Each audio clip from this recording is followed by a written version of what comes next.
ইরানের এই লড়াই আমেরিকার ষড়যন্ত্রের বিরুদ্ধে, অনিয়মের বিরুদ্ধে।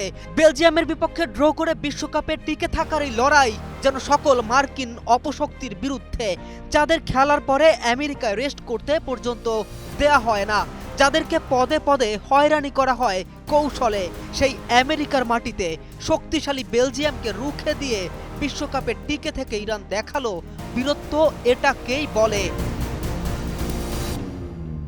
গ্রুপ জিতে প্রথম ম্যাচে ড্র করার পরে জয়ের লক্ষ্য নিয়েই মাঠে নামে বেলজিয়াম।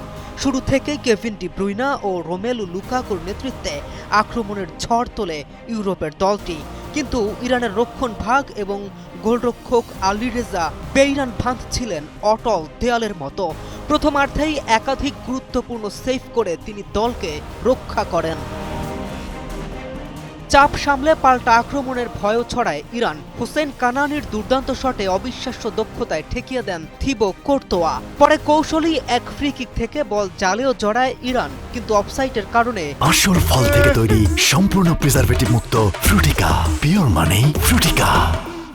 সেই উল্লাস স্থায়ী হয়নি, গোলটি বাতিল হয়ে যায়। ফলে 1-1 সমতায় বিরতিতে যেতে হয় দুই দলকেই। বিরতির পর ফিরে আরও জমে ওঠে ম্যাচ। 53 মিনিটে মেহেদি তারেমির জোরালো প্রচেষ্টা আবারও রুখে দেন কোর্তোয়া।